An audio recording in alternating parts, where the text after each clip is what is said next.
এক গ্রামে একজন মূর্তিকার থাকতেন, যিনি খুব সুন্দর মূর্তি তৈরি করতেন এবং তার কাজের মাধ্যমে ভালো আয় করতেন।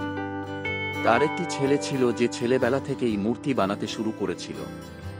সেও খুব সুন্দর মূর্তি তৈরি করত। ছেলের মূর্তি দেখে বাবা খুব খুশি হতেন, কিন্তু প্রতিবারই তার কাজে এক না একটা ভুল ধরিয়ে দিতেন। ছেলে কখনো অভিযোগ করেনি এবং বাবার পরামর্শ মেনে তার কাজ উন্নত করতে থাকে। ছেলের ক্রমাগত উন্নতির কারণে তার কাজ বাবার কাজের চেয়ে ভালো হতে শুরু করে। তারপর এমন সময় এলো যখন লোকেরা তার মূর্তি আরো বেশি টাকা দিয়ে কিনতে শুরু করলো, আর তার বাবার মূর্তি আগের দামেই বিক্রি হতে থাকল। ছেলেটি যুবক হয়ে গেল এবং তার বাবার চেয়ে অনেক বেশি আয় করছিল, কিন্তু তারপরেও তার বাবা ছেলের কাজে ভুল ধরিয়ে দিতেন। কিন্তু এখন ছেলে আর এটা পছন্দ করত না। আগে সে তার ত্রুটিগুলি স্বীকার করত এবং সেগুলি উন্নত করত, কিন্তু এখন সে তার বাবার সমালোচনা পছন্দ করত না। একদিন যখন বাবা ছেলেকে তার তৈরি করা মূর্তিতে ত্রুটিগুলি বলছিলেন, তখন ছেলে ধৈর্য হারিয়ে ফেলল এবং বলল, আপনি যেন আমার চেয়ে ভালো মূর্তিকার, সেই জন্য আমার ভুলগুলো বারবার ধরিয়ে দিচ্ছেন। কিন্তু যদি তাই হতো, তাহলে আপনার মূর্তি আমার মূর্তির চেয়ে বেশি দামে বিক্রি হতো। কিন্তু আমার তৈরি মূর্তি আপনার তৈরি মূর্তির চেয়ে অনেক বেশি দামে বিক্রি হয়। এর মানে হলো আমি আপনার চেয়ে অনেক ভালো মূর্তিকার। আমার মনে হয় না আমার আর আপনার পরামর্শের দরকার আছে। আমার মূর্তিগুলি নিখুঁত।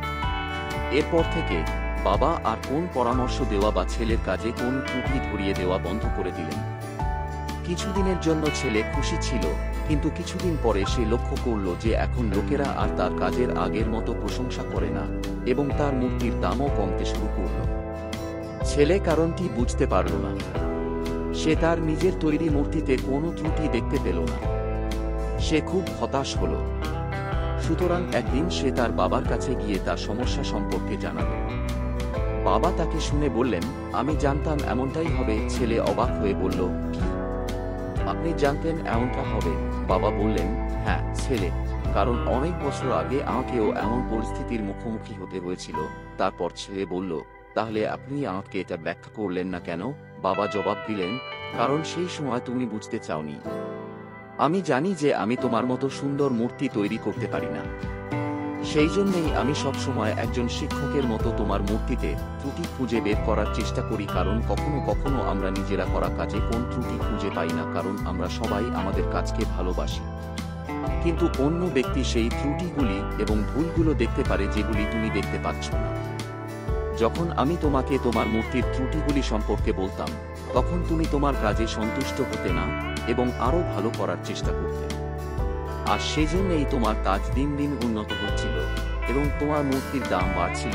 কিন্তু যখন তুমি নিজের কাজে সন্তুষ্ট হয়ে গেলে এবং মনে করলে যে তোমার কাজ নিখুঁত, তখন তোমার উন্নতি থেমে গেল। লোকেরা সবসময় তোমার কাছ থেকে আরো ভালো কাজের আশা করত, কিন্তু যখন তুমি তাদের প্রত্যাশা পূরণ করতে সক্ষম হলে না, তখন তারা তোমার কাজে আগ্রহ হারাতে শুরু করলো এবং তোমার মূর্তির জন্য তুমি আর বেশি টাকা পাচ্ছ না। সেই জন্যই তুমি এই অবস্থায় পৌঁছেছ। ছেলে তার বাবার কথা শুনল। সে কিছুক্ষণ চুপ থাকলো এবং তারপর জিজ্ঞাসা করল, বাবা, এখন আমার কি করা উচিত? বাবা জবাব দিলেন, ছেলে, অসন্তুষ্ট থাকতে শেখো। মনে করো যে তোমার আরো ভালো হওয়ার জায়গা আছে এবং এই একটি জিনিস তোমাকে আরো ভালো করার জন্য অনুপ্রাণিত করবে।